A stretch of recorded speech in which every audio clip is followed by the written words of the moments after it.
गोपियां कहती तब कथामृतम, हे कृष्ण ये तुम्हारी जो कथा है ना ये अमृत के समान है। तब कथामृतम तप्त जीवनम, संसार से तपे हुए प्राणियों के लिए ये जीवन के समान है। श्रवण मंगलम, इसके सुनने से ही जीव के जीवन में मंगल होने लगता है, उसके अमंगल खत्म हो जाते हैं। क्यों बोले मंगल भवन का चरित्र जब हम सुनेंगे तो हमारे जीवन में भी मंगल होने लग जाएगा। मंगल भवन अमंगल हारी, भगवान ही तो मंगल भवन है। पवित्राणाम पवित्रम यो मंगलानाम च मंगलम। गोपियां कहती श्रवण मंगलम श्रीमदाततम, भगवान की कथा सुनने का फल क्या है बोले श्रीमदाततम। हमारे जीवन में ऐश्वर्य, धर्म, वैभव, यश, कीर्ति, इन सब का आगमन हो जाता है। ये समस्त प्रकार की स्त्री को देने वाले श्रीमदाततम। फिर आगे गोपियां कहती हैं भुवि गृणन्ति ते भूरिदा जनाः, जो इस कथा का दान करते हैं वो सबसे बड़े दानी हैं।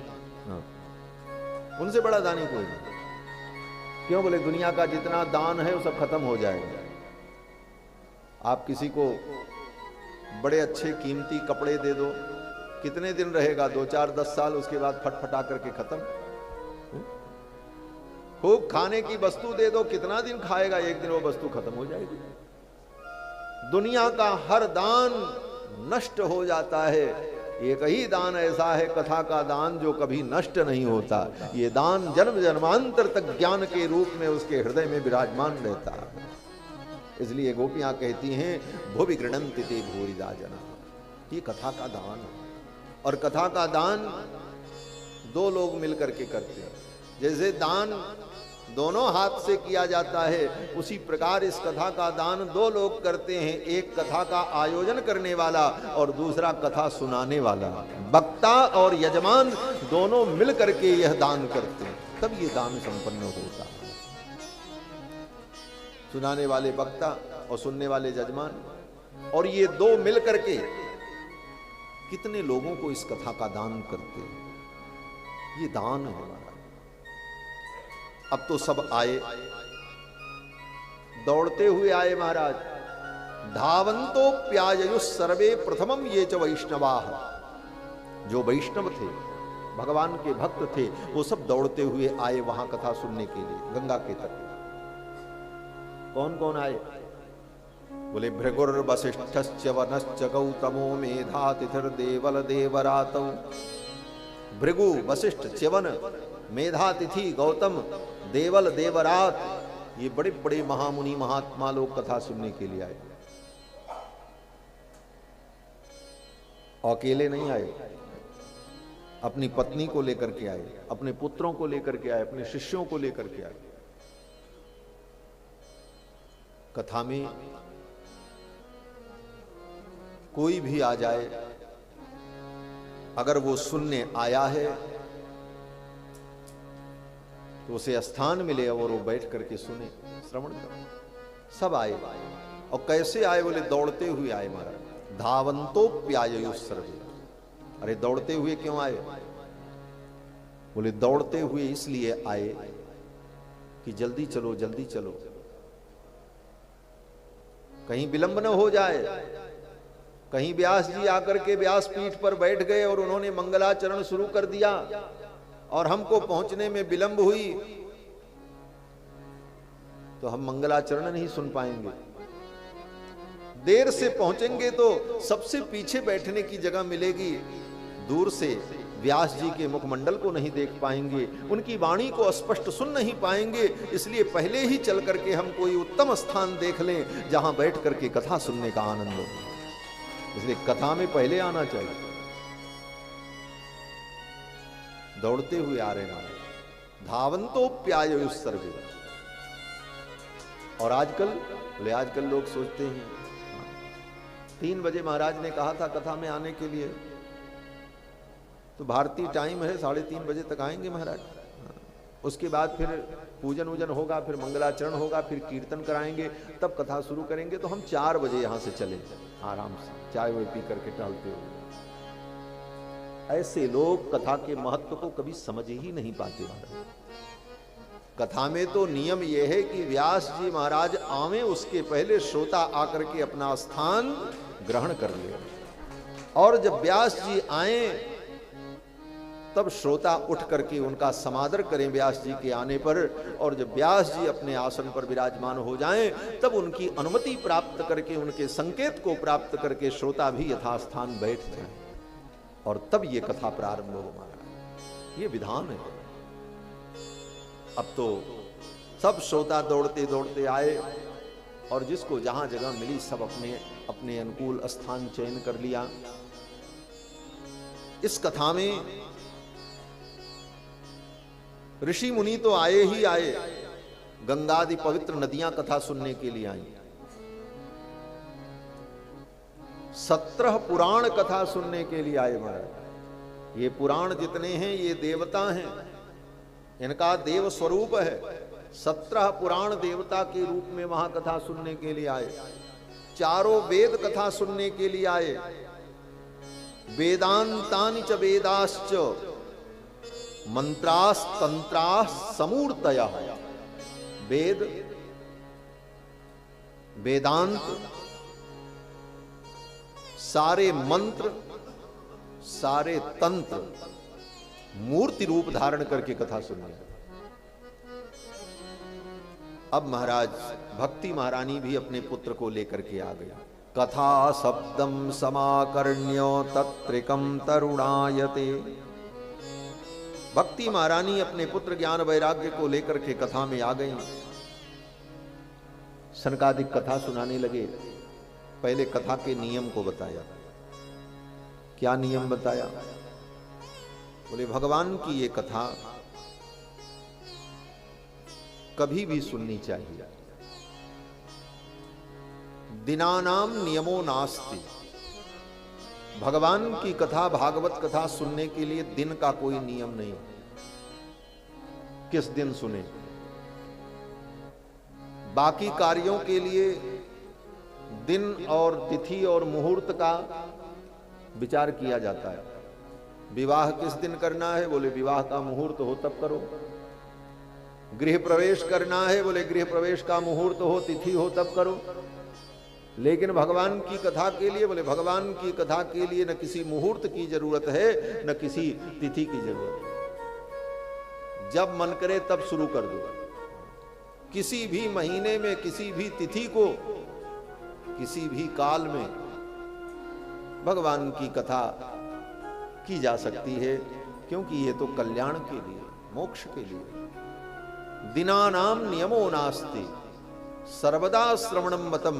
भागवत की कथा सभी दिन सुनो, सदा सुनो। और तुलसी की सेवा और गाय की सेवा और श्रीमद् भागवत महापुराण, ये तीनों एक समान है। तुलसी पोषणम चैव धेनूनाम सेवनम समम। और ऐसी भागवत की कथा को जिसने श्रवण नहीं किया,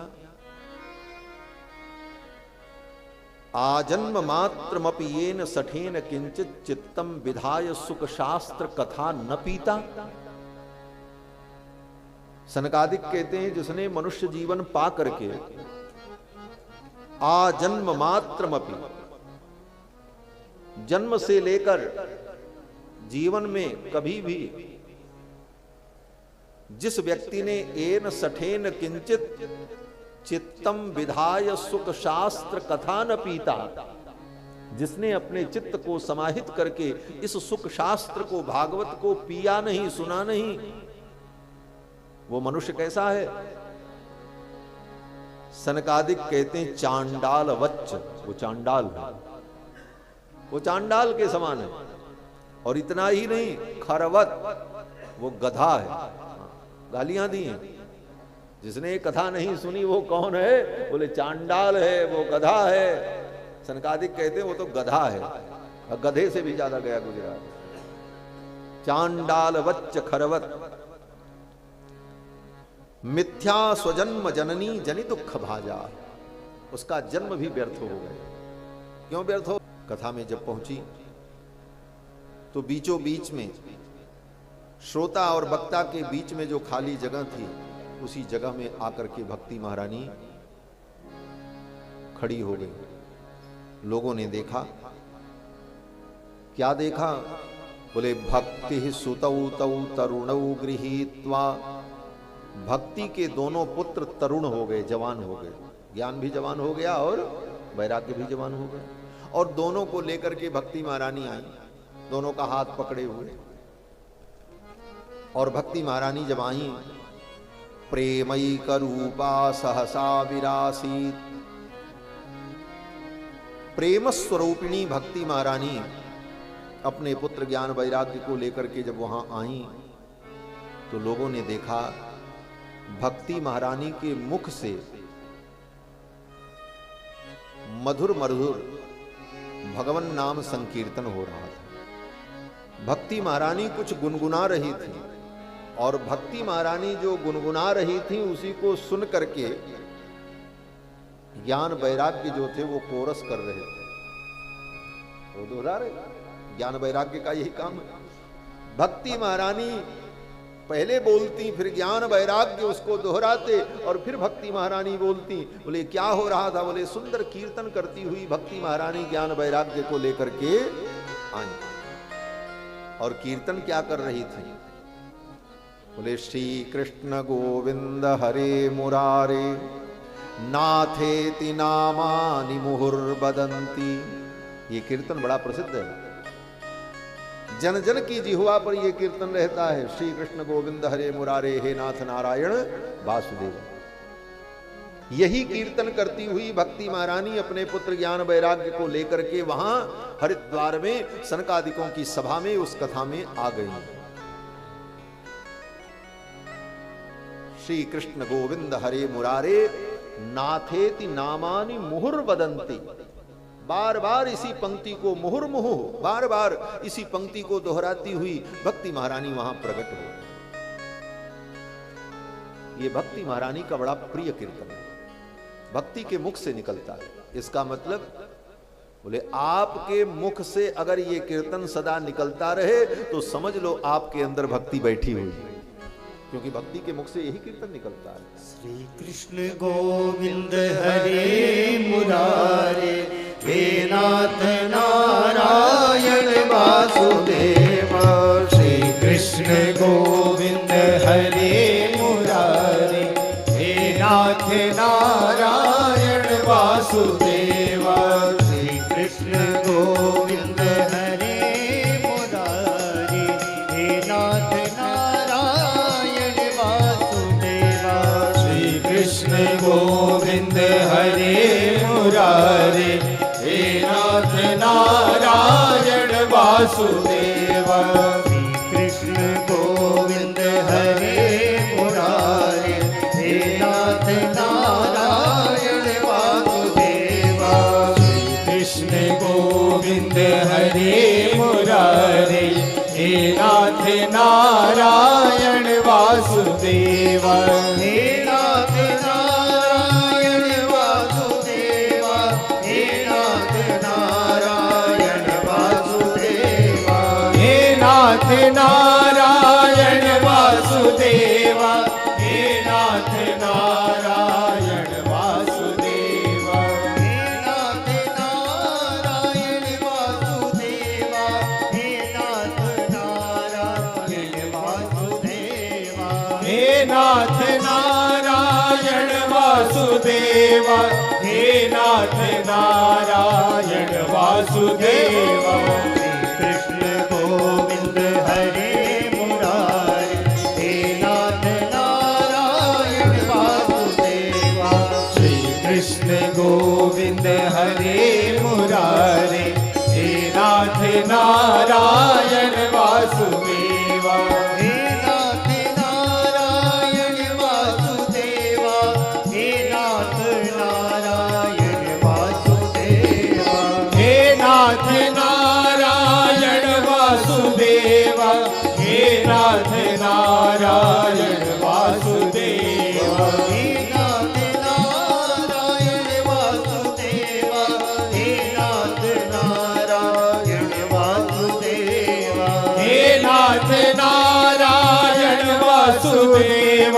हे नाथ नारायण वासुदेव।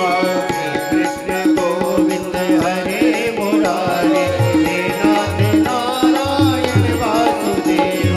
श्री कृष्ण गोविंद हरे मुरारे, हे नाथ नारायण वासुदेव। हरे कृष्ण राधे कृष्ण राधे राधे राधे कृष्ण राधे कृष्ण राधे कृष्ण राधे राधे राधे कृष्ण राधे कृष्ण राधे कृष्ण राधे राधे राधे कृष्ण राधे कृष्ण राधे कृष्ण राधे राधे राधे कृष्ण राधे कृष्ण राधे कृष्ण राधे राधे राधे कृष्ण राधे कृष्ण राधे कृष्ण राधे राधे राधे कृष्ण राधे कृष्ण राधे कृष्ण राधे राधे राधे कृष्ण राधे कृष्ण राधे कृष्ण राधे राधे राधे कृष्ण राधे कृष्ण राधे कृष्ण राधे राधे राधे कृष्ण राधे कृष्ण राधे कृष्ण राधे राधे राधे कृष्ण।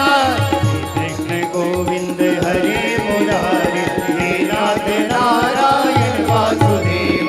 श्री कृष्ण गोविंद हरे मुरारे, हे नाथ नारायण वासुदेव। श्री कृष्ण गोविंद हरे मुरारे, हे नाथ नारायण वासुदेव। श्री कृष्ण गोविंद हरे मुरारे, हे नाथ नारायण वासुदेव। कृष्ण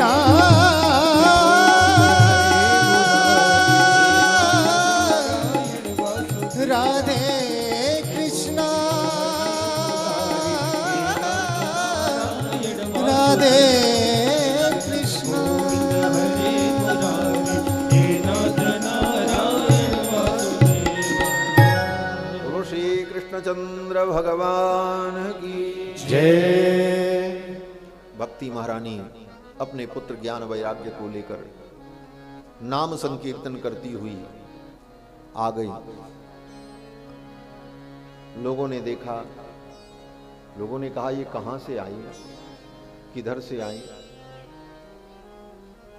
आते हुए इनको किसी ने देखा ही नहीं। ये कहां से आई और कैसे आई,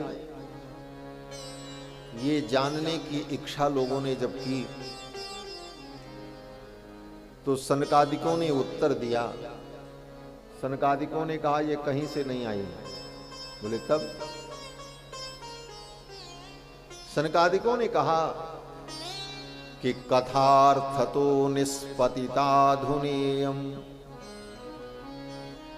ये जो कथा है ना, इसी कथा के अंदर से इनका प्रादुर्भाव हुआ है। ये कहीं से आई नहीं, इसी कथा से ये प्रकट हुई। यही उत्तर दिया, कथार्थतो निष्पतिता अधुना इयम। अभी अभी इसी कथा से इनका प्रादुर्भाव हुआ है। इसका मतलब, और इसका मतलब यही है कि भक्ति और ज्ञान वैराग्य को पाने के लिए कहीं जाने की जरूरत नहीं। भक्ति और ज्ञान वैराग्य को पाने के लिए जंगल में जाएं, पहाड़ पर जाएं, बोले कहीं मत जाओ, भगवान की कथा में जाओ। कथा में ही भक्ति महारानी उसी कथा में प्रकट होंगी और तुम्हारे जीवन में आ जाएंगे। आप जहां रहोगे, कथा श्रवण करोगे, तो भक्ति अपने पुत्र ज्ञान वैराग्य के साथ आपको मिल जाएगी। भक्ति कथा में मिलती है, ज्ञान कथा में मिलता है। महारानी जब आकर के बैठ गई, तब अब किसका आना बाकी है? बोले अब भगवान का आना बाकी है। सनकादिक कहते हैं, सकल भुवन मध्य निर्धनास्ते धन्या। इस दुनिया में जो निर्धन है, दरिद्र है, वह भी धन्य हो जाता है। कब? बोले जब उसके जीवन में भगवान की भक्ति आ जाती है। बोले वो दरिद्र है, निर्धन है, भले उसके अंदर भक्ति आ जाए, फिर भी उसको कौन पूछेगा? क्योंकि आजकल लोग तो पैसे वाले को पूछते हैं। दादा बड़ा न भैया, सबसे बड़ा रुपया। रुपये वाले के अंदर दोष भी हो तो उसका गुण दिखता है। भर्तृहरि ने लिखा है अपने काव्य में, सएव वक्ता सच दर्शनीय। उसके पास बहुत पैसा है तो बहुत बड़ा वक्ता है हमारा। चाहे वो ऊल जरूर बोले, चाहे गलत बोले, चाहे सही बोले, उसी को लोग वक्ता मान लेते। सएव वक्ता सच दर्शनीय, वही देखने के योग्य है, भले उसकी नाक टेढ़ी हो, पैसे वाला है। लोक में धन की ये स्थिति है। सएव कुलीनः, भले उसके मां बाप का पता न हो, चाहे वो अपने मां बाप की नाजायज संतान हो, फिर भी धन अगर है तो संसार उसको सम्मान देता है। भर्तृहरि लिखते हैं कि सर्वे गुणा कांचनमाश्रयन्ति, लेकिन भगवान की भक्ति अगर जीवन में आ गई तो सनकादिक कहते हैं भले दुनिया उसको न पूछे, भले वो दरिद्र हो, लेकिन भगवान की अगर भक्ति आ गई तो कोई उसके पास आए चाहे ना आए, उसके पास भगवान आते। सनकादिक कहते हैं कि हरिरपि निज लोकम सर्वथातो विहाय प्रविशति हृदय तेषाम भक्ति सूत्रोपनद्धा। अगर वो दरिद्र भी है, उसके पास कुछ नहीं है, लेकिन भगवान के चरणों की भक्ति आ गई तो भगवान अपना वैकुंठ छोड़कर उसके हृदय में आकर के विराजमान हो जाते हैं। और जिसके हृदय में आकर के भगवान विराजमान हो जाएं, उसकी महिमा क्या कहे। इसलिए बड़े बड़े भक्तों के चरणों में बड़े बड़े धनपति आकर के नतमस्तक होते हैं। क्यों? बोले उन भक्तों के हृदय में भगवान बैठे।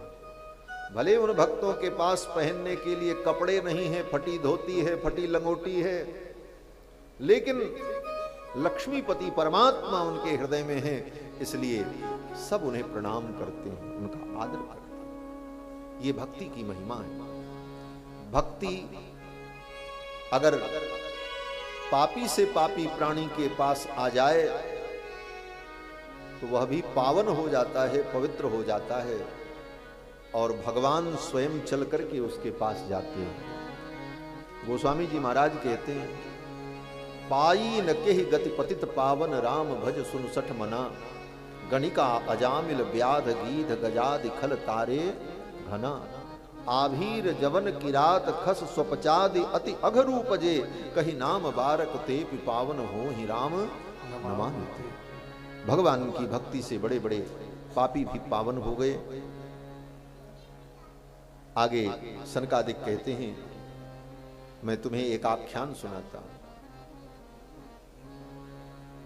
तुंगभद्रा नदी के तट पर एक नगर था, और उस नगर में एक ब्राह्मण निवास करते थे जिनका नाम आत्मदेव था। बड़े विद्वान थे, कर्मनिष्ठ थे, लेकिन उन्हें कोई संतान नहीं थी। खूब धन संग्रह किया, घर मकान सब बनाया, लेकिन कोई संतान नहीं। सोचने लगे सब तो बेकार हुआ, एक संतान होती तो वंश चलता। एक दिन इतने दुखी हुए कि धिक्कार है मेरे जीवन को, संतान विहीन जीवन, इससे अच्छा तो मर जाना है। और मरने के लिए चल पड़े कि अब जा करके आत्महत्या कर लेंगे। मरने के लिए जा रहे थे, तब तक उधर से एक सन्यासी आ रहे थे। वो सन्यासी महात्मा इनके परिचित थे, आत्मदेव ब्राह्मण के पूर्व आश्रम के परिचित थे। उन्होंने देखा, पूछा, विप्र कहां जा रहे हो? आत्मदेव ब्राह्मण ने कहा, मरने जा रहे हैं। अरे बोले, इतना पढ़ लिख करके, इतने बुद्धिमान हो करके ये मरने का संकल्प? सब कुछ सबकी मर्जी से नहीं होता है। आपके भाग्य में वो लिखा है तभी मिलेगा, नहीं तो दुनिया की कोई ताकत आपको वो वस्तु दिला नहीं सकती। और भाग्य के साथ जोर जबरदस्ती किया, बोले तो और दुख में पड़ जाओ। इसलिए विधि के विधान को मान लेने में ही बुद्धिमानी होती है। इसीलिए कहा, विधि का विधान जानि हानि लाभ सहिए, जाहि विधि राखे राम ताहि विधि। और विधि के विधान को न मान करके हम जैसा चाहते हैं वैसा हो, बोले तो तुम और बड़े संकट में पड़ोगे। अपने से तुम अपने संकट को निमंत्रण दोगे। परमात्मा ने तो जो बनाया था वो व्यवस्था ठीक थी, शायद उसमें तुम्हारा कट जाता, लेकिन तुमने जोर जबरदस्ती करके अपने विधान को और भी बिगाड़ लिया। आत्मदेव के साथ यही हुआ। आत्मदेव ने कहा महाराज ये वैराग्य और ज्ञान का प्रवचन आपके लिए ठीक है, क्योंकि आप सन्यासी हो, हम तो गृहस्थ हैं। हम तो गृहस्थी हैं भाई, हमारे लिए तो बेटा बेटी परिवार यही महत्वपूर्ण है। सन्यासी जी ने कहा कुछ भी हो, लेकिन ये अज्ञान है, इस अज्ञान को तुम समझो। उन्होंने कहा महाराज ये बात मुझे नहीं समझ में आती। विवेकेन भवेत किमते पुत्रम देहि बलादपि। आत्मदेव ब्राह्मण ने कहा महाराज ये प्रवचन हमको मत सुनाओ। संसार के मोह में पड़े हुए व्यक्ति को ज्ञान का प्रवचन अच्छा नहीं लगता है। उनको लगता है ये तो हमारी इच्छा के विपरीत बोल रहे हैं, क्योंकि उसका तो मोह है। आत्मदेव ब्राह्मण को लगा कि अरे ये हमको प्रवचन सुना रहे हैं। आत्मदेव ब्राह्मण ने कहा विवेकेन भवेत किमते, ये आपके विवेक से मुझे कुछ नहीं मिलेगा।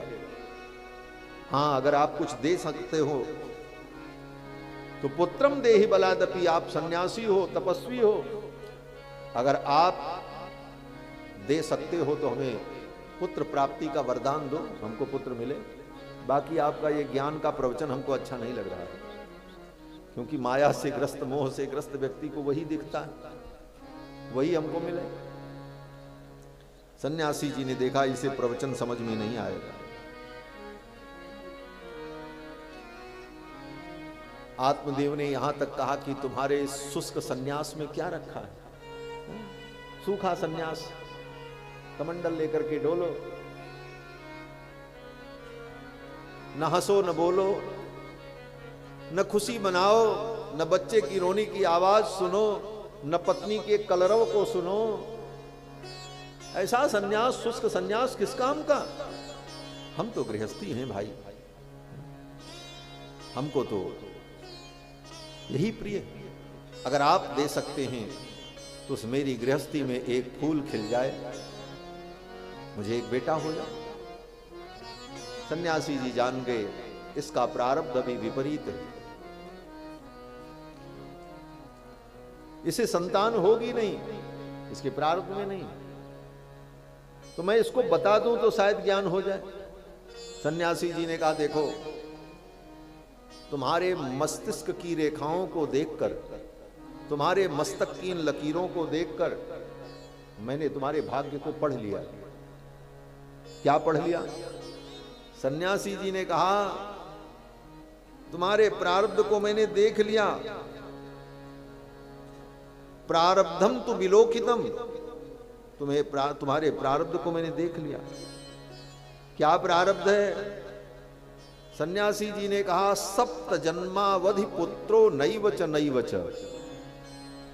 तुम्हारे प्रारब्ध में लिखा है 7 जन्मों तक तुम्हें अभी बेटा नहीं होगा। इस जन्म की तो बातें ही छोड़ दो, अगले जन्म में भी नहीं होगा, उसके बाद भी नहीं होगा। तुम्हारे ऐसे पाप कर्म हैं कि 7 जन्म तक तुम्हें संतान सुख नहीं होगा।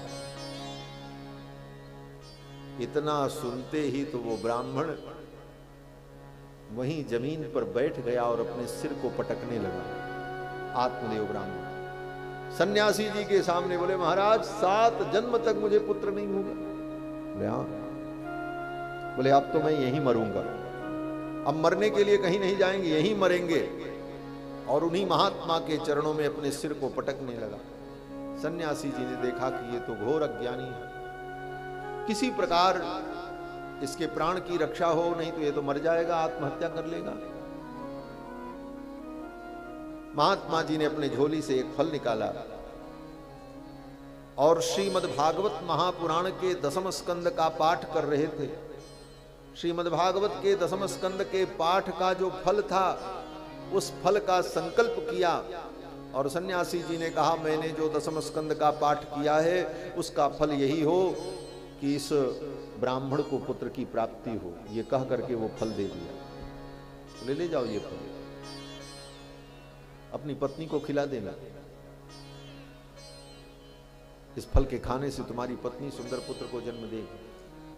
बोले महाराज आप तो कह रहे थे 7 जन्म तक बेटा नहीं होगा। बोले ये बात तो सत्य है, लेकिन कभी कभी कोई महात्मा, कोई भगवान के भक्त अपने विशेष प्रभाव से उस प्रारब्ध में कोई परिवर्तन कर दें तो हो भी जाता है, लेकिन ये अपवाद होता है, कभी कभी होता है। भगवान की इच्छा थी, दे दिया महात्मा ने फल। बोले ले जाओ अपनी पत्नी को खिला देना, भगवान कृपा करेंगे संतान की प्राप्ति होगी। आत्मदेव ब्राह्मण वो फल लेकर के आए, अपनी पत्नी को दे दिया, लेकिन पत्नी ने तर्क किया। पत्नी बड़ी विलक्षण थी महाराज, उसका नाम था धुंधुली।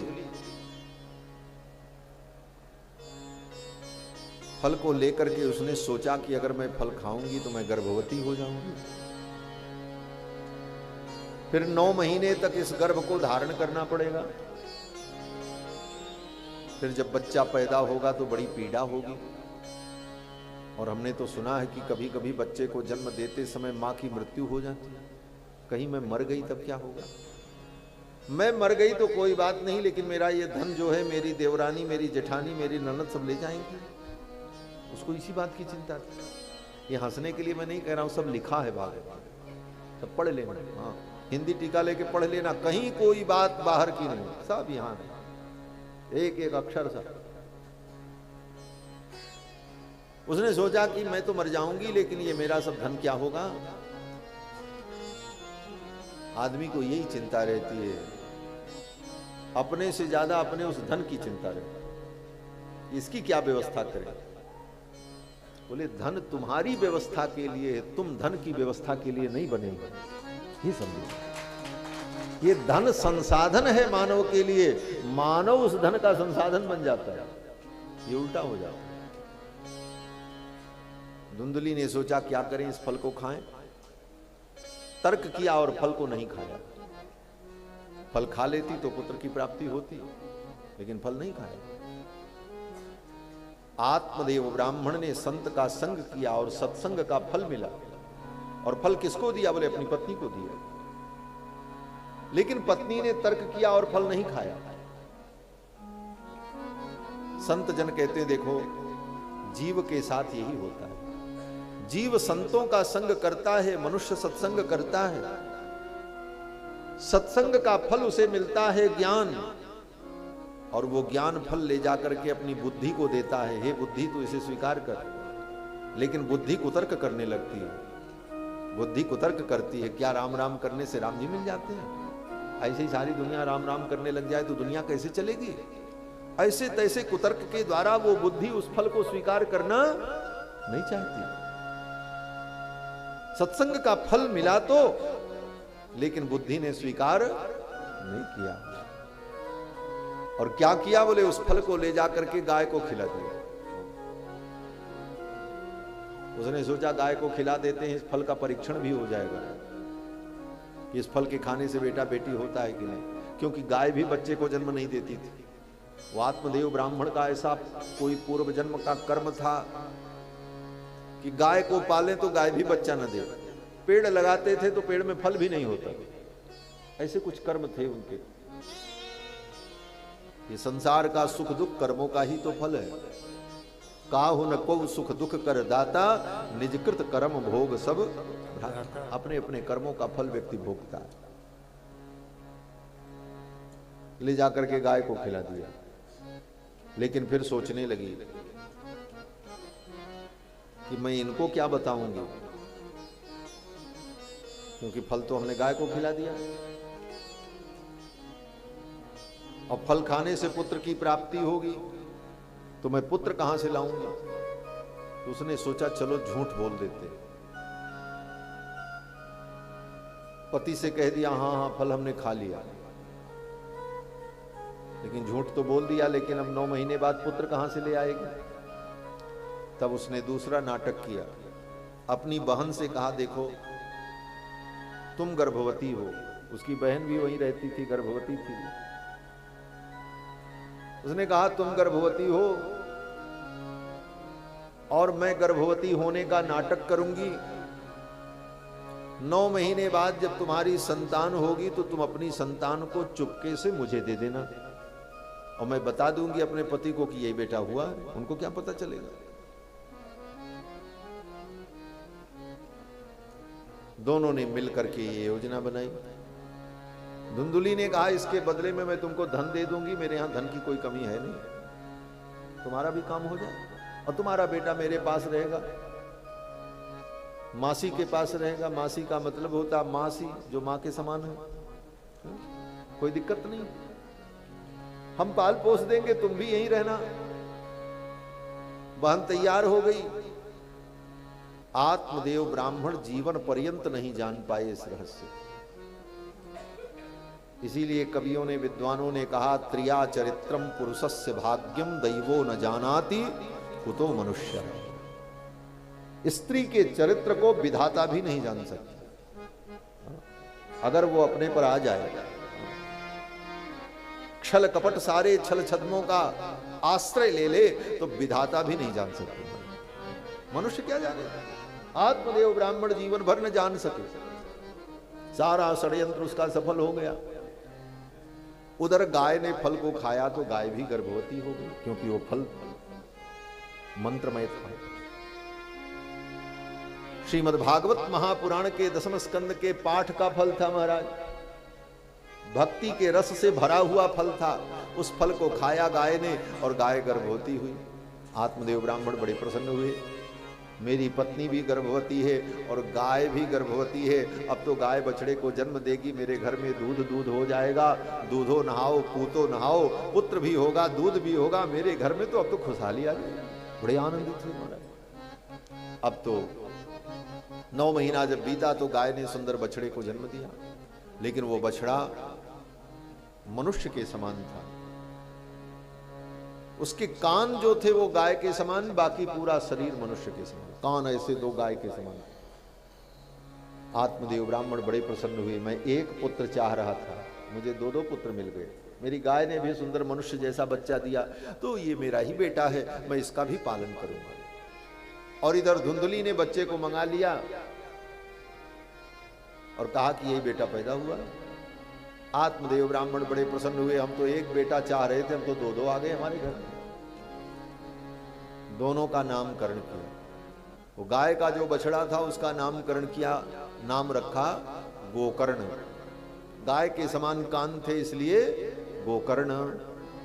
और फिर उस बेटे का नाम रखने चले। तो धुंधली ने कहा, इसका नाम क्या होगा? आत्मदेव ने कहा, मेरा नाम आत्मदेव, तो मेरे बेटे का नाम ब्रह्मदेव। कुछ मिलता जुलता नाम होना चाहिए।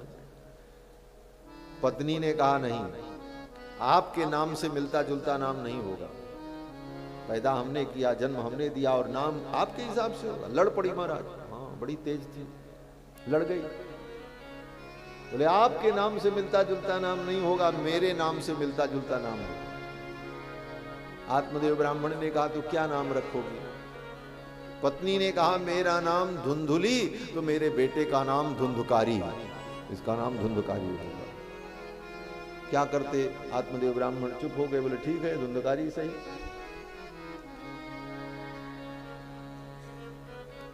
धुंधकारी नाम रखा, और जैसा नाम वैसे ही काम उसका हुआ। महाराज, दोनों बालकों का यज्ञोपवीत संस्कार किया, वेद पढ़ाने लगे। गोकर्ण जी तो पढ़ करके परम विद्वान हो गए, और धुंधकारी बोले महादुष्ट हो।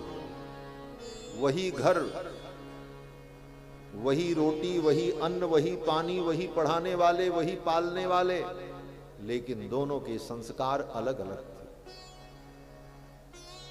एक ही घर में 2 बच्चे पैदा होते हैं, दोनों के संस्कार स्वभाव भिन्न भिन्न होते हैं। माता पिता सोचते हैं ये ठीक है, ये खराब है। बोले, होता ये है कि उसके अपने पूर्व जन्म के कर्म होते हैं। कितना भी अच्छा वातावरण हो, अगर पूर्व जन्म के कर्म अच्छे नहीं हैं तो फिर वो बिगड़ जाती है, क्योंकि उसके अंदर जो संस्कार पहले से विद्यमान है उसको मिटा पाना बड़ा कठिन है। एक ही जगह पर आम और नीम दोनों के पेड़ जम जाएं, दोनों को पानी दो, दोनों को पालो, एक ही जगह दोनों पैदा हुए, एक ही साथ पानी मिला, उनका पोषण हुआ, लेकिन बड़े होने पर एक का फल मीठा और एक का फल कड़वा। क्यों? बोले दोनों की उत्पत्ति का मूल ही गड़बड़ था। आत्मदेव जी तो बड़े विद्वान हुए, ओ गोकर्ण जी बड़े पंडित हुए। गोकर्ण पंडितो ज्ञानी धुंधकारी महाखल, वो महादुष्ट हुए। गोकर्ण जी तो संध्या वंदन करते, पूजा पाठ करते, और धुंधकारी बोले 5-5 दिन तक नहाता नहीं था मेरा। तो क्या जरूरत नहाने की, मुंह धो लेते हैं और बस बाल वोल ठीक कर लिया, फिर सज धज करके घूमता। ऐसे ही आजकल भी बहुत से लोग होते हैं 5-5 दिन नहीं नहाते। वो धुंधकारी भी ऐसे ही करते हैं। ठंडियों के दिन में तो महीने महीने तक वो स्नान न करे महाराज।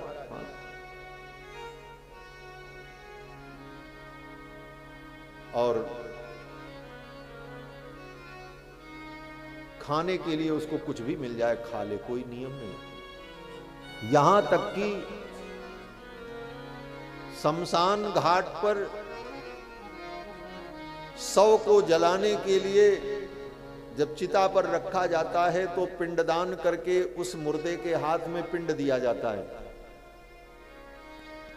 शवस्थानक पिंड जो दिया गया, वहीं घूम रहा था धुंधकारी, देखा ये बढ़िया लड्डू इसके हाथ में रखा, इस मुर्दे के हाथ में, ये तो खाएगा नहीं, लाओ हम ही खा लेते हैं। जाकर के उस मुर्दे के हाथ से उठा लिया और ला करके खा लिया।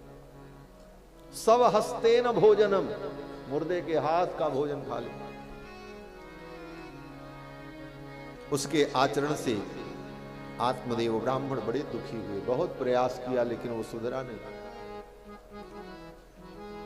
और महाराज घर की जितनी वस्तुएं थीं सब धीरे धीरे बेच बेच करके खा गए।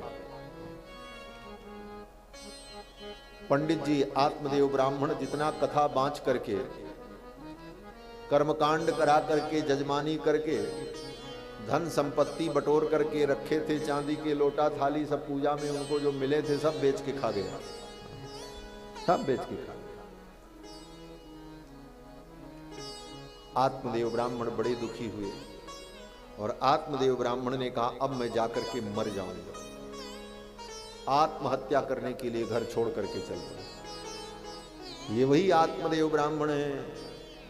एक समय था कि बेटा नहीं है तो मरने जा रहे थे, और आज उस बेटे के कारण मरने जा रहे हैं। वे अब नहीं जिएंगे, अब तो हम मर जाएंगे, आत्महत्या करेंगे। बेटे ने जीवन को नरक में बना दिया। यही संसार है। जिसको बेटा नहीं है वो बेटा के लिए दुखी है, और जिसको बेटा मिल गया तो बेटे से दुखी। ये संसार है, यहां कोई सुखी नहीं है। सुखी कौन है? बोले जो भगवान के चरणों में अपने मन को लगाया वही सुखी है, बाकी कोई सुखी नहीं। दीन कहें धनवान सुखी, गरीब कहता है कि ये पैसे वाला सुखी होगा।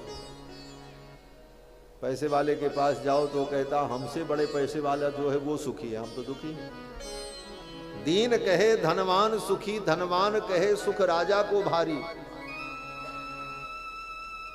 राजा से पूछा गया तुम सुखी हो? बोले नहीं महाराज, वो मुख्यमंत्री जो है वो सुखी है। ये छोटे छोटे राजा माने विधायक, एमपी समझो, और मुख्यमंत्री प्रधानमंत्री बोले जो बड़े राजा हैं, बादशाह हैं। दीन कहे धनवान सुखी, धनवान कहे सुख राजा को भारी, और राजा कहे चक्रवर्ती सुखी। चक्रवर्ती से पूछा गया आप? कहते हैं चक्रवर्ती कहें सुरराज सुखारी। सबसे ज्यादा सुखी तो देवराज इंद्र है। इंद्र से पूछा गया आप सुखी हो? इंद्र ने कहा इंद्र कहें चतुरानन सुखी। ब्रह्मा बहुत सुखी हैं। ब्रह्मा जी से पूछा गया आप सुखी हो? ब्रह्मा जी ने कहा सुख विष्णु को भारी। सबसे बड़े सुखी तो भगवान विष्णु हैं। भक्तों ने कहा संसार में सब दुखी हैं, अगर सुखी कोई है तो वो सुखी है जिसके हृदय में भगवान के चरणों की भक्ति है। दीन कहे धनवान सुखी, धनवान कहे सुख राजा को भारी। राजा कहें चक्रवर्ती सुखी, चक्रवर्ती कहें सुरराज सुखारी। सुरराज कहें चतुरानन सुखी, चतुरानन कहें सुख विष्णु को भारी। और तुलसीदास विचार कहें हरि भक्त बिना सब जीव दुखारी। भगवान की भक्ति जिसके जीवन में नहीं है वही दुखी है। कोई तन दुखी, कोई मन दुखी। किसी को तन का दुख है, किसी को मन का दुख है। कोई तन दुखी, कोई मन दुखी, चिंता चित्त उदास। और थोड़े थोड़े सब दुखी, सुखी राम के दास। जो राम जी का दास बन गया वो सुखी है, बाकी सब दुखी। आत्मदेव ब्राह्मण फिर मरने के लिए चल पड़े। लेकिन आज इनको गोकर्ण जी ने बचा लिया, जो गाय के पुत्र। उन्होंने पूछा पिताजी आप क्यों ऐसा कर रहे? बोले बेटा अब मैं मर जाऊंगा, इस धुंधकारी के कारण दुखी। तो गोकर्ण जी ने कहा पिताजी आप धुंधकारी के कारण नहीं दुखी हैं। बोले तब? गोकर्ण जी ने कहा इस धुंधकारी को आप अपना बेटा मानते हैं, इस कारण से दुखी हैं। दुनिया में कितने लोगों के बेटा बेटी नालायक हो जाते हैं, चोर बदमाश हो जाते हैं, लेकिन किसी को दुख नहीं होता। क्यों? बोले उनको हम अपना नहीं मानते। और अपना बेटा चोर हो जाए तो बोले तब दुख होता है। क्यों? बोले उसको हम अपना मानते। बड़ी सूक्ष्म बात। गोकर्ण जी ने कहा कि जहां मोह होगा वहां दुख होगा। इसमें आपका मोह है कि ये मेरा बेटा है इसलिए आपको दुख है। अगर ये किसी दूसरे का बेटा होता तो चाहे चोर होता चाहे नालायक होता, आपको क्या परवाह थी? ये मोह ही दुख देता। गोस्वामी जी महाराज कहते हैं मोह सकल व्याधि कर मूला, मोह सकल व्याधि कर मूला। तेहि पुनि उपजई बहु सूला, तेहि पुनि उपजई बहु सूला। मोह सकल व्याधि कर मूला, मोह सकल व्याधि कर मूला। गोकर्ण जी ने कहा ये जो मोह है इसी को ममता कहते हैं। ममता का मतलब मम का भाव। मम का जो भाव है उसी का नाम है ममता। मम माने मेरा। ये वस्तु किसकी है? बोले मम, मेरी। उस वस्तु में मेरापन जो है इसी का नाम ममता है। और ये ममता ही दुख का कारण बनती है। इसीलिए शास्त्र ने कहा, ऋषि मुनि महात्माओं ने कहा संसार में किसी वस्तु में ममता मत करो, उपयोग करो लेकिन अपना मत मानो। इसी को ईशावास्योपनिषद में कहा कि ईशावास्यमिदं सर्वं यत् किंचित जगत्याम जगत तेन त्यक्तेन भुंजी था। वेद भगवान यही कहते हैं, तेन त्यक्तेन भुंजी था। संसार के भोगों को भोगो। ये सब चीजें भगवान ने मनुष्य के लिए ही बनाई। खाओ पियो सुख से रहो, लेकिन ये खाने पीने और सुख के जो साधन हैं इनको तुम अपना मत मानो। खाने के लिए रोक नहीं है, खाओ उपयोग करो, लेकिन जब तुम इसको मान लोगे कि ये मेरा ही है, वहीं से दुख की शुरुआत हो जाती है। वेद भगवान कहते हैं तेन त्यक्तेन भुंजी था, त्याग पूर्वक भोग करो। त्याग पूर्वक भोग क्या है? बोले त्याग पूर्वक भोग यही है कि जब तक हमारे पास है हम इसका उपयोग करेंगे, जब नहीं है तो फिर नहीं है। यही त्याग पूर्वक भोग है। यही संत और महात्मा और ज्ञानियों के जीवन में होता है। जो घर गृहस्थ के पास होता वही संतों महात्माओं के पास भी होता, वही कपड़ा, वही भोजन, वही पैसा, वही दुनिया।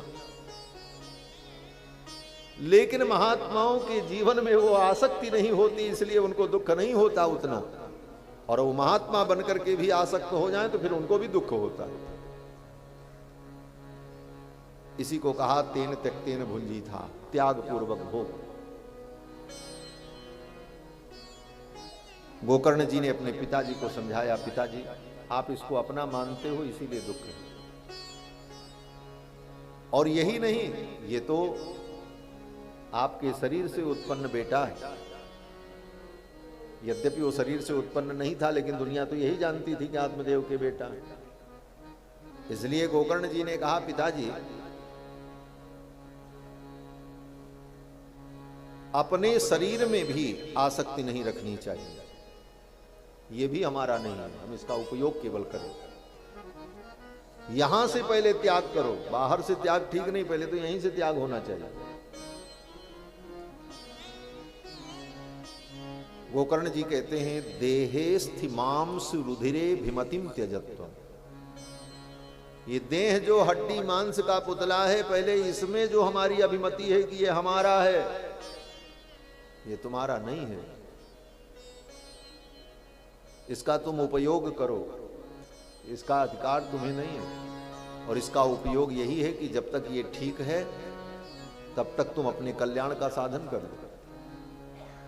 कब ये तुम्हारा शरीर तुमसे छीन लिया जाएगा ये तुमको पता नहीं है, क्योंकि ये तुम्हारा है ही नहीं। कब ये तुमसे छिन जाएगा, इसलिए समय रहते इसका उपयोग करना चाहिए। जब तुम्हारा शरीर ही अपना नहीं है तो इस शरीर के संबंध से जो दूसरे शरीर हैं वो अपने कैसे हो सकते हैं? तर्क विचार करो। जब तुम्हारा ये खुद का शरीर तुम्हारा नहीं है, क्यों तुम्हारा नहीं है? बोले तुम चाहते हो कि ये बीमार न हो, लेकिन ये बीमार हो जाता है।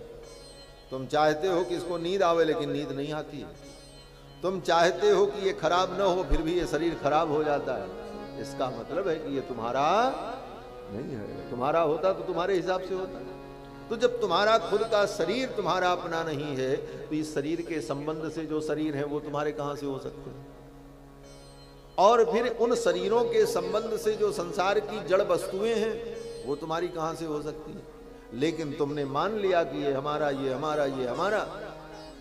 उसका परिणाम, बोले उसका परिणाम यही हुआ कि तुम्हें दुख मिला। और क्या मिला?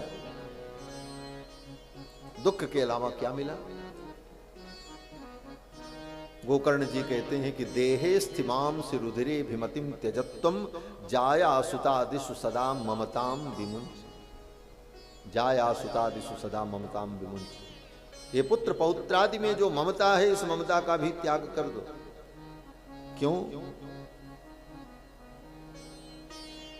गोकर्ण जी कहते हैं पश्यानिशम जगदिदम क्षणभंग निष्ठम। ये संसार जो है क्षणभंग है। क्षणभंग का मतलब एक क्षण में ये खत्म हो जाने वाला है। कब कौन सी वस्तु कहां खत्म हो जाएगी पता नहीं, इसी का नाम क्षणभंग है। ये संसार में हर चीजें क्षणभंग हैं, इसी को कहा जाता है क्षणभंगुर। क्षणभंगुर जीवन की कलिका, कल प्रात को रात खिली, कल रात को प्रात खिली न खिली। सब कुछ क्षण भर में मिट जाने वाला है।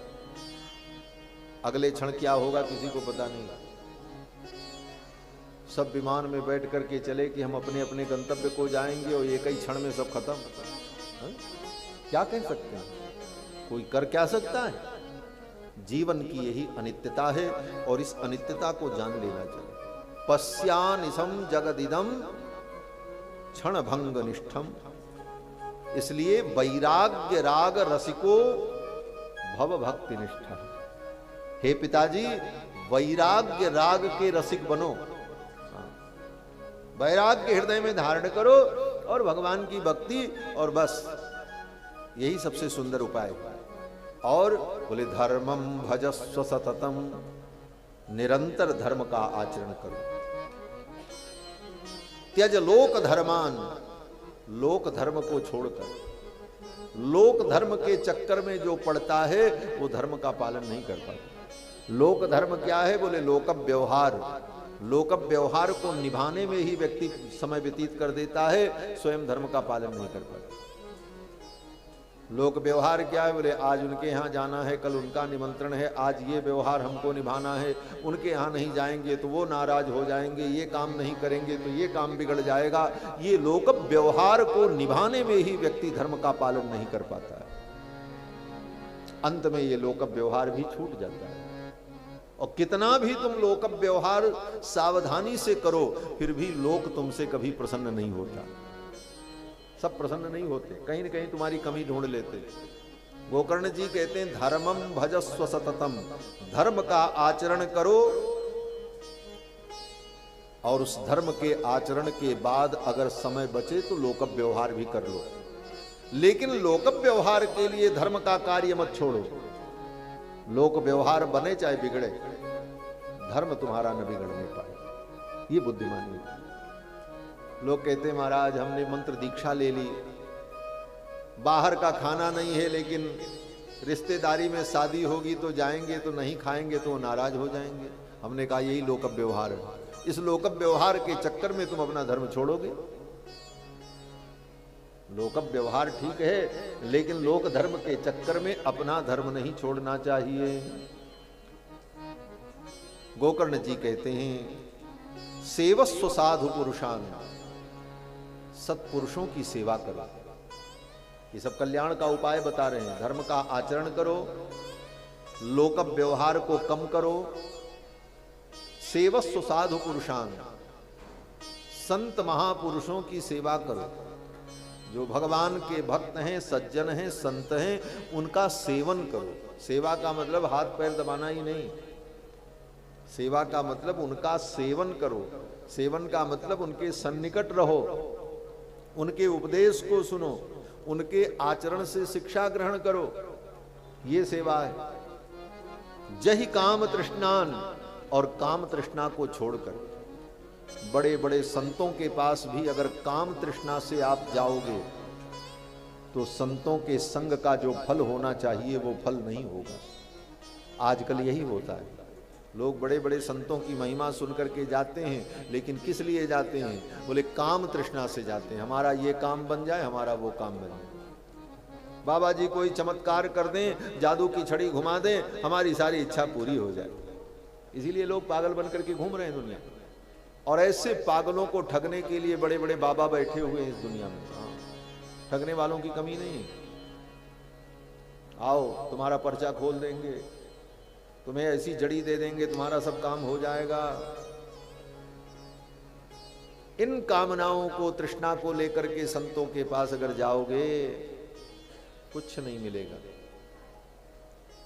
बंधुओं, संतों की भी सेवा और संतों का सेवन काम तृष्णा से रहित होकर करना चाहिए। सेवस्व साधु पुरुषान जहि काम तृष्णान, काम तृष्णा को छोड़ करके। और उपाय क्या है? बोले अन्यस्य दोष गुण चिंतनमासु मुक्त्वा, दूसरे के दोष और गुण का चिंतन बंद कर दो। ये बड़ा कठिन है। दूसरे का दोष और गुण देखना हम बंद कर दें। किसी में दोष दिखता है, किसी में हमको गुण दिखता है। जिसमें गुण दिखता है उससे हमको राग हो जाता है, और जिसमें दोष दिखता है उससे द्वेष हो जाता है। और यही राग द्वेष जो है ये दुख का कारण बन जाता है। इसलिए संसार में न किसी में दोष देखो, न किसी में गुण देखो। दोष दिखाई पड़े तो मान लो ये माया का प्रभाव है, गुण दिखाई पड़े बोले ये मायापति की कृपा है। बस, न किसी में दोष है न किसी में गुण है। दोष माया में है, गुण भगवान में है। जो भगवान की ओर बढ़ गया उसमें गुण दिखने लगे, जो माया की ओर चला गया उसमें दोष दिखने लगे। इस प्रकार से गुण दोष से ऊपर उठकर रागत द्वेष से मुक्त हो जाना, यही कल्याण का मार्ग है। गोकर्ण जी ने कहा कि अन्यस्य दोष गुण चिंतनमासु मुक्त्वा, दूसरों के गुण दोष का चिंतन छोड़ दो। और अंतिम उपाय ये है कि सेवा कथा रस महो नितराम पिबत्वम, और निरंतर भगवान की कथा रस का पान करते रहो। बस दूसरे का दोष देखना बंद कर दो, दूसरे में गुण देखना बंद कर दो, लोक व्यवहार को कम कर दो, धर्म के आचरण में लगे रहो। शरीर से लेकर शरीर संबंध तक जहां कहीं भी वस्तुएं हैं उनमें मोह मत करो, और बार बार भगवान की कथा को निरंतर सुनते रहो। यही जीव के कल्याण का मार्ग है। ये उपदेश सुन करके आत्मदेव का मोह नष्ट हो गया। आत्मदेव ने कहा, बेटा तू ठीक कहता है, मैं क्यों मरूं? मरना है तो धुंधकारी मरे, उसकी मां मरे, हम काहे को मरने जाएंगे? भगवान ने जीवन दिया है, हम इस जीवन में भजन करेंगे। और उसी दिन उनका मन शुद्ध हो गया और आत्मदेव तपस्या करने के लिए चले गए। सब कुछ छोड़ दिया, जो अपना कर्म करेगा अपना फल भोगेगा, हम किसी के जिम्मेदार थोड़ी। आत्मदेव चले गए तपस्या करने, गोकर्ण जी तीर्थ यात्रा करने चले गए। घर में बचा कौन? बोले मां और बेटा, दोनों पापी वहीं बचे रह गए। क्यों? बोले उनको तो अपने कर्म का फल भोगना था। अब महाराज वो बेटा क्या करे? बोले घर की एक एक वस्तु जाकर के बेच बेच के खा गया। जब धन खत्म हो गया तो उस धुंधकारी ने अपनी मां को खूब मारा। बोले जितना धन रखी हो निकालो, कहां छिपा करके रखी हो? मां ने कहा, बेटा सब तूने लुटा दिया, अब कुछ नहीं बचा। बोले नहीं, तू छिपा के रखी होगी। अपने मां को खूब मारा मारा। अंत में उसकी मां धुंधुली ने जाकर के कुएं में कूद करके आत्महत्या कर ली। धुंधकारी अकेले घर में रहने लगा। अपनी वेश्याओं को लाकर के घर में रख लिया। 5 पत्नियों को, पण्य वधुओं को लाकर के घर में रख लिया। अब उनके लिए चोरी करने लगा। क्यों? बोले वो ऐसे तो रहेंगी नहीं, वो तो पैसे पर होने वाली पत्नी थी, पण्य वधु थी। पण्य वधु का मतलब पैसे से जो वधु बनी है, पत्नी बनी है, तो उसको तो पैसा चाहिए। अब उसके लिए वो चोरी करे, पाप करे। धीरे धीरे चर्चा होने लगी और उसकी बड़ी बड़ी चोरी होने लगी। महाराज एक दिन बहुत बड़ी चोरी किया। राजा के सिपाही ढूंढने लगे। धन लेकर के तो आया, लेकिन उन 5 वधुओं ने, उन पण्य वधुओं ने आपस में विचार किया, आज इसने बहुत बड़ी चोरी की है, माल तो खूब लाया है, लेकिन राजा के सिपाही इसको ढूंढेंगे और ये पकड़ा जाएगा। अब पकड़ा जाएगा तो हम भी पकड़े जाएंगे। क्यों? बोले जहां माल बरामद हो और वहां जो जो रहे सब पकड़े जाते हैं, बोले हम भी पकड़े जाएंगे। तो अब इससे हम लोगों को अपना संबंध तोड़ लेना चाहिए, नहीं तो हम भी दुख में पड़ेंगे। और उन 5 गणिकाओं ने आपस में विचार किया, ऐसा करो रात में इसे मार डालो और फिर यहां से हम 5 निकल चले। धुंधकारी रात में सोया था। उन 5 ने मिलकर धुंधकारी को मार डाला। बिस्तर में ही उसको लपेट दिया रस्सी से। वो सोया था खाट पर, ऊपर से नीचे खाट के अंदर से रस्सी घुमा घुमा करके पहले तो उसको बांधा। उसको पता ही नहीं चला, वो तो सो रहा था नींद में। और फिर मारना शुरू किया लाठी डंडा से। फिर भी वो मरे नहीं महाराज, पट्टा बड़ा मजबूत था। तब 5 ने विचार किया ये कैसे मरे? बोले लाओ इसके मुख में आग रख देते। चूल्हा जल रहा था और चूल्हे में से एक लकड़ी निकाली और जलती हुई लकड़ी उसके मुख में ठूंस दिया। हाथ तो बंधा था, पैर बंधा था। तब तांगारश्च चिक्षिपुः, उसके मुख में जलती हुई आग लुकाठी को डाल दी। अब मुख में आग रख दी जाए, मुंह तो जलेगा ही जलेगा, श्वास अवरुद्ध होगी और धुआं नाक में और नलिकाओं में गया, तड़प करके वो मर गया। ऐसी दर्दनाक मृत्यु उस धुंधकारी की हुई। और फिर उन 5 ने कितना दुस्साहस किया, वहीं आंगन में गड्ढा खोद करके उसको गाड़ दिया। रातों रात ऊपर से जमीन को बराबर करके गाय के गोबर से लीप दिया आंगन को, किसी को पता भी न चले। ऊपर से खाट बिछा दी, खाट पर चादर डाल दी और सारा धन लेकर के घर में ताला लगा करके जाने लगी। पड़ोस के लोगों ने पूछा कहां जा रही हो? बोले मेरे पति बाहर गए हैं, मैं कुछ दिन के लिए अपने अपने घर जा रही हूं। लोगों को पता ही नहीं चला। धुंधकारी तो मर करके प्रेत हो गया अकाल मृत्यु होने के कारण। गोकर्ण जी महाराज जब तीर्थ यात्रा में गए थे, तीर्थ यात्रा से लौट करके जब अपने गांव आए, घर का ताला खोला, घर में गए, घर की सफाई उफाई की, खाट बिछाई, और खाट बिछा करके जब गोकर्ण जी सोए तो रात्रि में वो धुंधकारी प्रेत प्रकट हो गया महाराज। कभी भैंसे का रूप धारण करके दिखाई पड़े, कभी भेड़ का रूप धारण करके दिखाई पड़े, कभी हाथी के रूप में। गोकर्ण जी जान गए कोई प्रेतात्मा। गोकर्ण जी महाराज ने तुरंत अपने हाथ में जल लिया और जल लेकर के उस प्रेत के ऊपर छींटा। थोड़ी शांति मिली उसको और बोलने की शक्ति आई। गोकर्ण जी ने पूछा तुम कौन हो? तो उस प्रेत ने कहा कि अहम भ्राता त्वदीयोस्मि, मैं तुम्हारा भाई हूं। बोले मेरे भाई? बोले हां। धुंधकारी नामतः, मैं तुम्हारा भाई धुंधकारी हूं। गोकर्ण जी ने कहा अरे तुम प्रेत हो गए? ये तो मुझे पता चला था कि तुम्हारी मृत्यु हो गई, और तुम्हारे लिए मैंने एक तीर्थ यात्रा के क्रम में गया में तुम्हारा श्राद्ध भी किया, लेकिन तुमको मुक्ति नहीं मिली। धुंधकारी ने कहा गया में एक बार नहीं 100 बार मेरा श्राद्ध करो फिर भी मुझे मुक्ति नहीं मिलेगी। धुंधकारी ने कहा गया श्राद्ध सते नापी मुक्तिर में न भविष्यति, 100 बार गया में मेरा श्राद्ध करो फिर भी मुझे मुक्ति नहीं मिलेगी। मैंने ऐसे पाप किए, इसलिए इस चक्कर में मत रहना कि गया में श्राद्ध हो जाएगा तो सबसे मुक्ति मिल जाएगी। बोले बहुत ऐसे पाप होते हैं जो गया श्राद्ध करने पर भी व्यक्ति की मुक्ति नहीं होने देते हैं। धुंधकारी की मुक्ति नहीं हुई। धुंधकारी ने कहा मेरे उद्धार का कोई उपाय करो। तो गोकर्ण जी ने कहा अच्छा। सवेरा हुआ, गोकर्ण जी महाराज ने सूर्य भगवान से पूछा हे भुवन भास्कर, हे मरीच माले,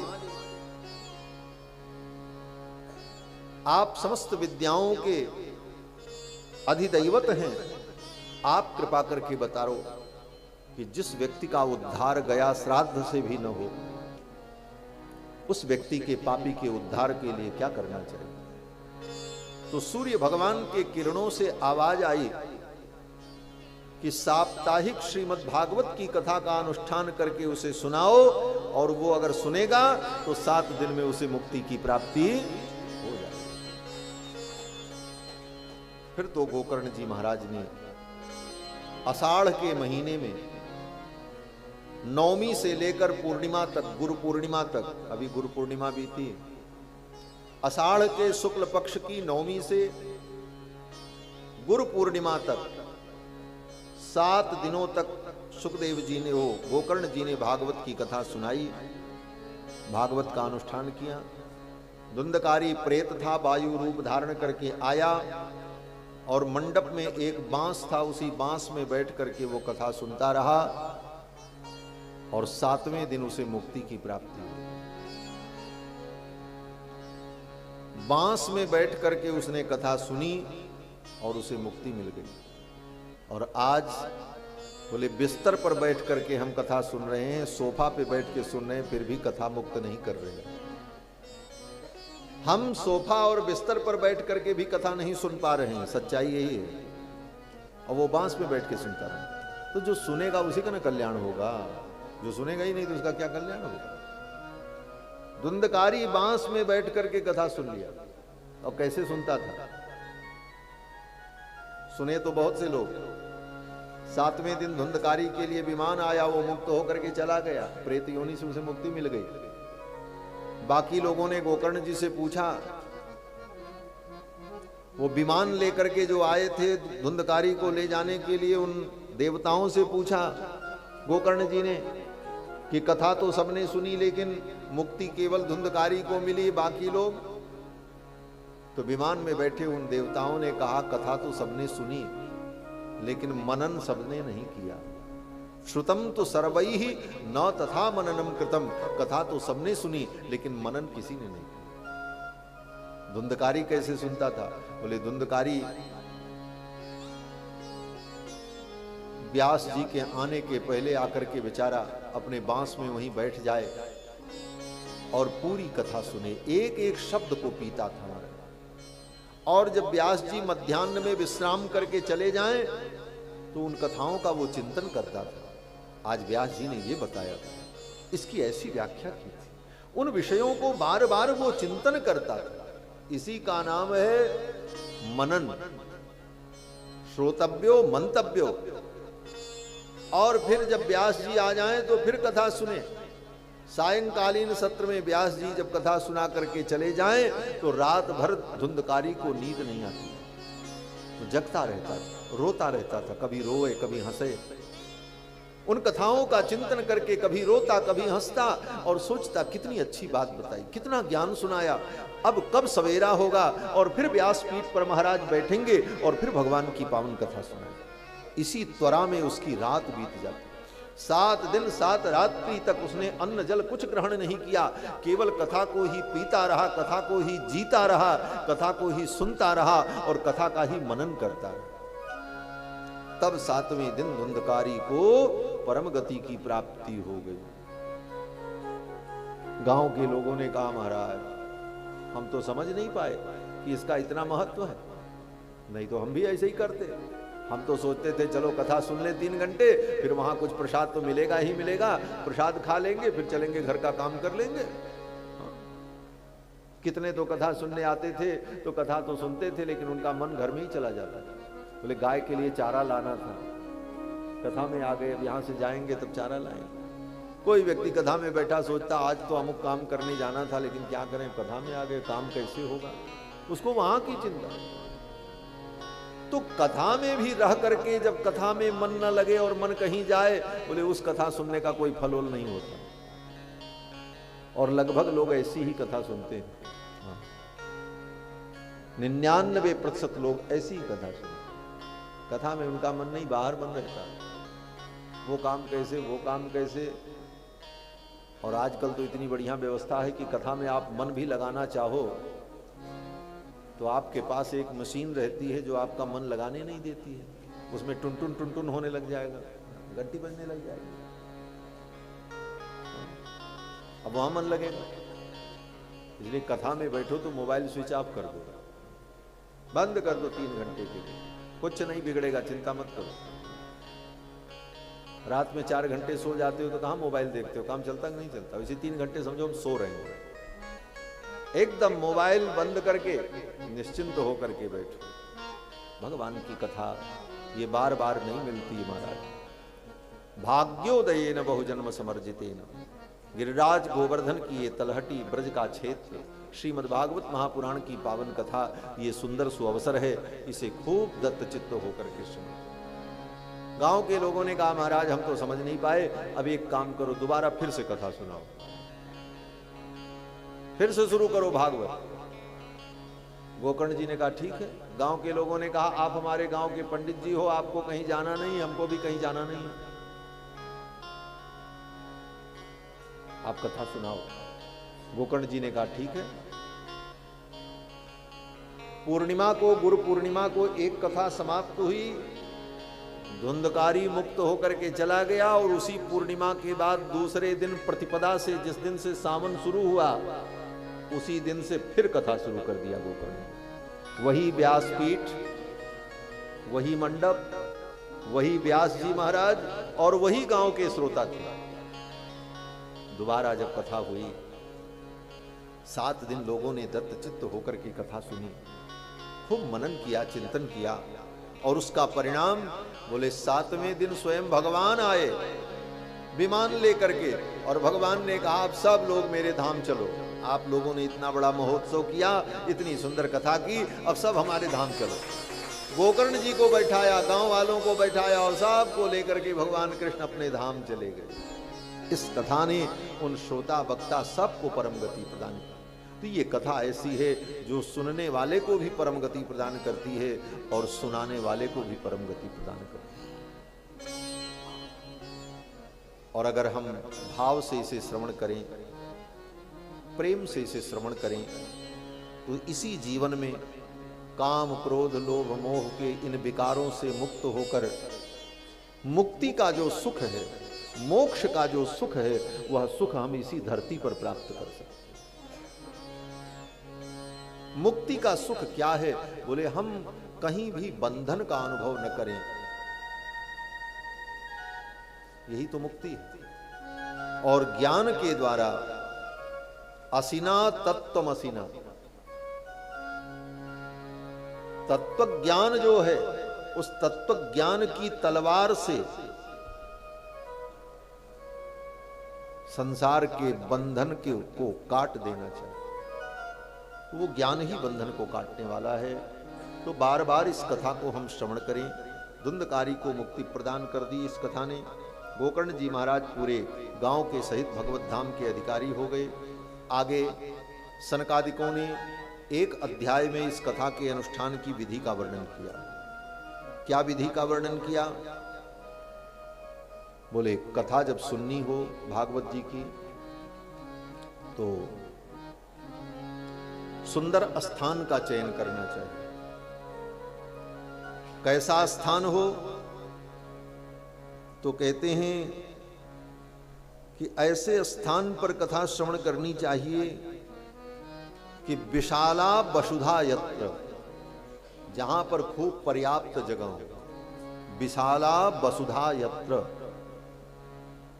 कर्तव्यम तत्कथा स्थलम, कथा स्थल के लिए उसी स्थान का चयन करना चाहिए जहां पर विशाल जगह हो, छोटी जगह ना हो। क्यों? बोले जितने भी श्रोता आ जाएं सबको बैठने का स्थान मिले, सबको उचित स्थान मिले, इसलिए विशाल स्थान का चयन करना चाहिए, पहला नियम। और दूसरा नियम कहते हैं कर्तव्यो मंडप प्रोच्चैहि, सुंदर विशाल मंडप का निर्माण करना चाहिए और उसे आम्र पल्लव, कदली वृक्ष, केला के वृक्षों से सुशोभित करना चाहिए। और ऊर्ध्वम सप्तैव लोकाश्च कल्पनीयाः सविस्तरम, सबके लिए अलग अलग दीर्घा बनानी चाहिए। 7 दीर्घाओं का वर्णन है। सब एक बराबर नहीं बैठ सकते कि जहां मन हो वहीं स्त्री बैठे, जहां मन हो वहीं पुरुष बैठे, जहां मन हो वहीं पंडित जी बैठे और जहां मन हो वहीं सेठ जी बैठे ना। सबके लिए अलग अलग, आचार्यों ब्राह्मणों के लिए अलग व्यवस्था, स्त्रियों के लिए बैठने की अलग व्यवस्था, जो क्षत्रिय हैं उनके लिए अलग व्यवस्था, जो व्यापारी वर्ग के लोग हैं उनके लिए एक अलग व्यवस्था। इस प्रकार सबके लिए अलग अलग दीर्घाओं का निर्माण करना चाहिए। इसी को सप्तलोक की परिकल्पना कहा गया है यहाँ पर महात्मा में। और तेषु विप्रा विरक्ताश्च स्थापनीयाः प्रबोध्य च, और कथा में सबसे आगे किसको बैठना चाहिए? कहते हैं कथा में सबसे आगे जो विरक्त हों, सन्यासी हों, महात्मा हों, उनको बैठना चाहिए। उनके पीछे, बोले उनके पीछे जो ब्राह्मण हैं, वेदज्ञ विद्वान हैं, उनको बैठना चाहिए। फिर उनके पीछे, बोले उनके पीछे जो अन्य श्रोता हैं उनको बैठना चाहिए। इस प्रकार श्रोताओं के बैठने का क्रम होना चाहिए। और वक्ता का मुख पूरब की ओर हो अथवा उत्तर की ओर, प्रांग मुखो उदंग मुखो वा। और अगर ऐसी जगह न मिले तो कहते हैं पूज्य पूजकयोर मध्य प्राची दिशाम परिकल्पयेत्। अगर पूर्व मुख और उत्तर मुख की व्यवस्था नहीं बन पाती तो पश्चिम मुख दक्षिण मुख भी बैठ करके कथा कहें और सुने, लेकिन मान ले कि यही पूरब है, उसको पूरब मान लेना चाहिए। क्यों? कहते हैं दिशा तो केवल एक होती है, दिशस्त्वेक एव, ये कहने के लिए 4 दिशा होती है, पूरब पश्चिम उत्तर दक्षिण, और फिर 4 और होती है, ईशान नैऋत्य आग्नेय वायव्य, फिर उसके बाद 2 दिशाएं और होती हैं, एक नीचे एक ऊपर, कुल मिलाकर के 10 दिशा होती है। लेकिन 10 दिशा होती नहीं, दिशा तो एक है बस, दिशस्त्वेक एव। क्यों? बोले दिशा एक क्यों होती है? बोले आपके सामने जो खाली जगह है वहां पर एक फूल रख दिया जाए और आपसे पूछा जाए ये फूल कहाँ है, तो आप क्या कहोगे? आप उधर से देख रहे हो तो आप कहोगे पश्चिम में है, और हमसे पूछा जाए तो हम कहेंगे पूरब में है। तो जहां फूल रखा है वो पश्चिम है कि पूरब है, ये कैसे तय होगा? है? उसी प्रकार इधर वाले से पूछा जाए, इधर वाले से पूछा जाए तो इधर वाला कहेगा दक्षिण में है, इधर वाला कहेगा उत्तर में है। स्थान वही है, पॉइंट वही है, लेकिन वो पूरब है कि पश्चिम है कि उत्तर है कि दक्षिण है, ये व्यवहार पर निर्भर करता है। इसीलिए एक शास्त्र ने कहा कि दिशस्त्वेक एव प्राच्यादि व्यवहार हेतु। पूरब पश्चिम उत्तर दक्षिण ये व्यवहार का हेतु है, मूलतः दिशा तो एक ही है। तो ये सब शास्त्र की बातें हैं। इस प्रकार कथा का आयोजन करना चाहिए, कथा के लिए योग्य वक्ता का चयन करना चाहिए। कथा का वक्ता कैसा हो? बोले विरक्तो वैष्णवो विप्रो, वो विरक्त हो, वैष्णव हो और ब्राह्मण हो, वेद शास्त्र विशुद्ध कृत, और उसने वेद शास्त्र को पढ़ा हो, वेद शास्त्र विशुद्ध कृत, दृष्टांत कुशलो धीरः, दृष्टांत को देकर के समझाने की क्षमता हो उसके अंदर, वक्ता कार्योति निष्प्रिय, ऐसे निष्प्रिय वक्ता के द्वारा भागवत की कथा सुननी चाहिए। आजकल कथा के वक्ता के लिए भी बड़ा बवंडर हुआ, सोशल मीडिया पर आपने देखा। क्यों नहीं कह सकते? जब संविधान सबको बराबर अधिकार देता है तो वो कथा क्यों नहीं कह सकते? देखो, तर्क भी करने के लिए एक सीमा निर्धारित होनी चाहिए। तर्क जब कुतर्क हो जाता है तो उस तर्क से कोई ज्ञान प्राप्त नहीं होता। संविधान सबको समानता का अधिकार देता है। संविधान देश के संचालन के लिए, धर्म के संचालन के लिए नहीं।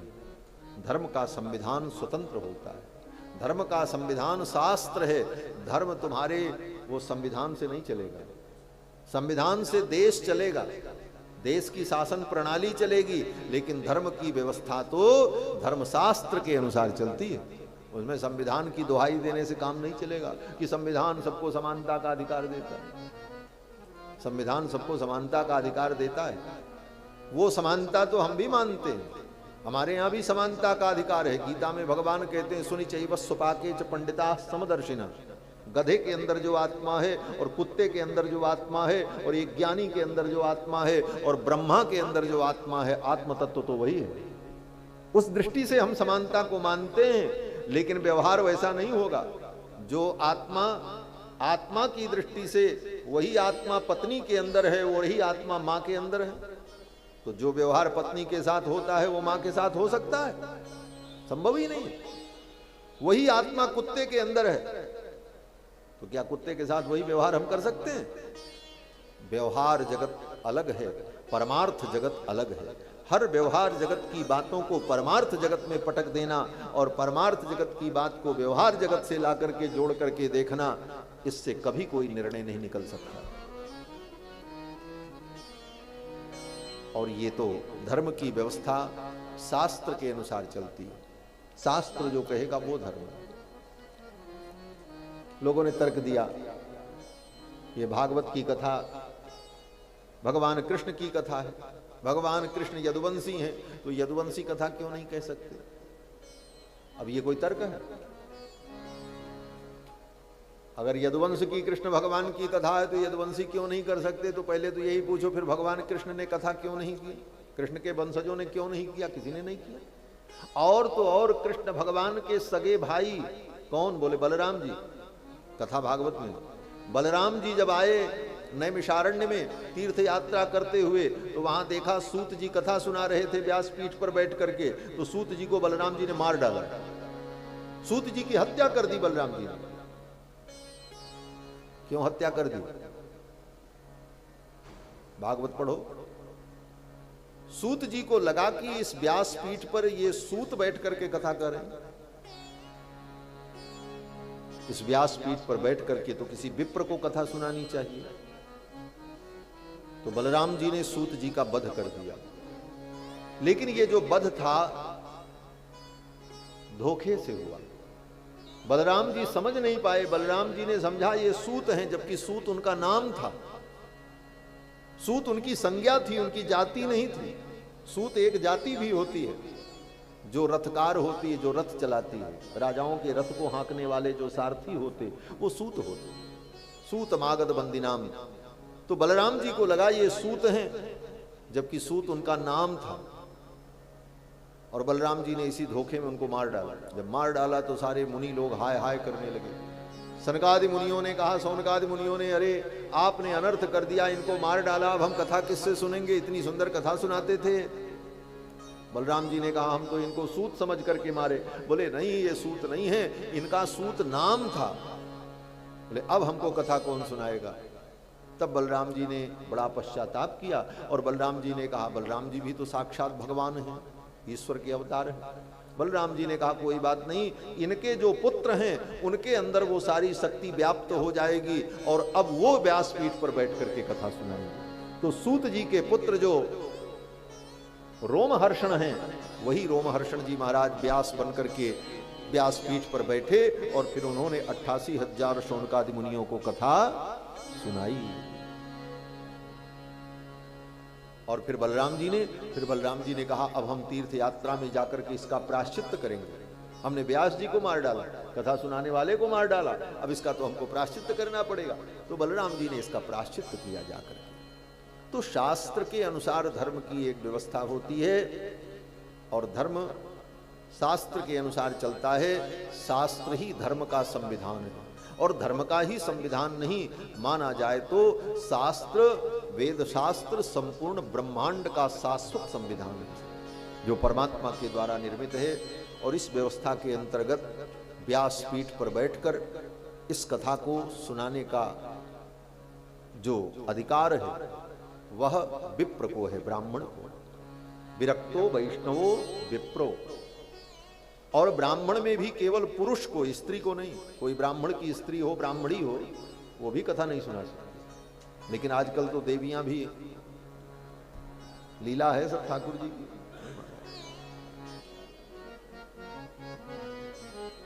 भागवत में तो यही लिखा है कि ब्राह्मण हो, विप्र हो, पुरुष हो, और पुरुष के साथ साथ उसके अंदर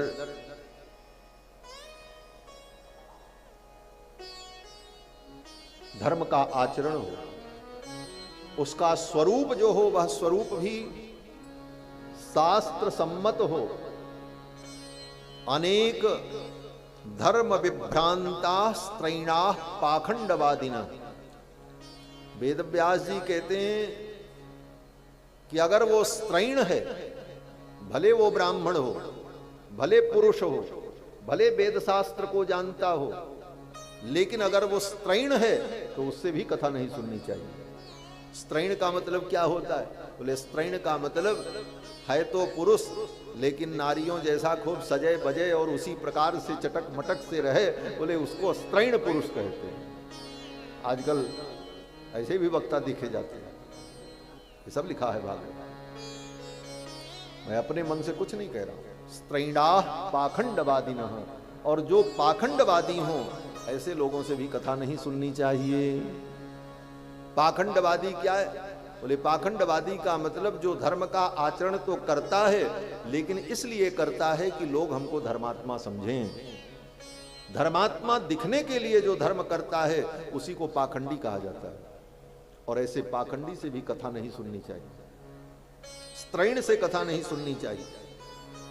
सुख शास्त्र कथोच्चारे त्याज्यास्ते यदि पंडिता, भले वो पंडित हो, भले ज्ञानी हो, लेकिन ऐसे व्यक्ति के द्वारा कथा नहीं सुननी चाहिए। ये सब विधि यहां पर सनकादिकों ने सुनाई। और फिर कथा के अंत में कीर्तन हुआ। और कथा के अंत में जब कीर्तन हुआ, कहां पर? हरिद्वार में। हरिद्वार में कथा चल रही थी ना, सुना कि नहीं सुना? लो, ध्यान नहीं है इनको किसी को। नारद जी ने कथा का आयोजन किया था, अभी तो वही प्रसंग चल रहा है। सनकादिक ने कहा था हरिद्वार में गंगा के तट पर कथा हो, भक्ति महारानी वहां आई, ज्ञान वैराग्य आए, वहीं ये प्रसंग चल रहा था। जब कथा का समापन हुआ तो सब लोगों ने कीर्तन किया कथा के अंत में। और जब कीर्तन हुआ तो उस कीर्तन में श्री सुखदेव जी महाराज कहीं से घूमते घूमते आ गए। बड़े बड़े मुनि महात्मा वहां पहले से विद्यमान थे। भगवान शंकर भी आ गए कैलाश से, पार्वती जी को साथ में लेकर के आए। भवो भवान्या, भवानी के सहित भगवान शंकर आ गए। कमलासनस्तु, कमलासन ब्रह्मा जी महाराज आ गए। और कौन आया? बोले ये सब क्यों आए थे? बोले तत्रागमत कीर्तन दर्शनाय, कथा के अंत में जो कीर्तन हो रहा था उस कीर्तन को देखने के लिए सब आ गए। ब्रह्मा आए, शंकर आए, सुखदेव जी आए, प्रहलाद जी आ गए महाराज। सतयुग के भक्त प्रहलाद प्रकट हो गए वहां पर। और प्रहलाद जी अपने हाथ में करताल बजा रहे थे, लेकर के कीर्तन कर रहे थे। प्रहलाद जी आ गए, उद्धव जी आ गए, और उद्धव जी मजीरा बजाने लगे। देवर्षि नारद वहां पहले से विद्यमान थे। नारद जी ने अपनी वीणा को बजाना शुरू कर दिया। राग करतार जुनोभूत, अर्जुन आ गए, भगवान के सखा। वो कीर्तन में गाने लगे खूब बढ़िया सुर लगा करके। तब तक स्वर्ग से इंद्र आ गए, और इंद्र भी अपने गले में एक मृदंग लेकर के आए। वो मृदंग बजाने लगे। इंद्रो वादीन मृदंगम, देवराज इंद्र मृदंग बजाने लगे। जय जय सुकराह कीर्तने ते कुमाराह, और सनक सनंदन सनातन सनत कुमार बीच बीच में जय जयकार करने लगे। जय हो जय हो जय हो, ऐसी ध्वनि चारों तरफ प्रकट होने लगी। अद्भुत कीर्तन हुआ। प्रहलाद तालधारी, तरल गतितया चोद्धवक कांस्यधारी, वीणाधारी सुरर्षि, स्वर कुशलतया राग कर्तार्जुनो भूत, इंद्रो वादीन मृदंगम जय जय सुकराह कीर्तने ते कुमाराह, यत्राग्रे भाववक्ता सरस रचनया व्यासपुत्रो बभूव। और जब ये कीर्तन हुआ तो सुखदेव जी उठ करके नाचने लगे, सारे भक्त नाचने लगे। ऐसा अद्भुत कीर्तन हुआ। सोचो, जिस कीर्तन में अर्जुन को लाना, अर्जुन को लाना, आप भी आना संग में अर्जुन को लाना, आप भी आना संग में अर्जुन को लाना। गीता ज्ञान सुनाना हमारे हरि कीर्तन में, गीता ज्ञान सुनाना हमारे हरि कीर्तन में। आना मदन गोपाल हमारे हरि कीर्तन में, आना मदन गोपाल हमारे हरि कीर्तन में, आना मदन गोपाल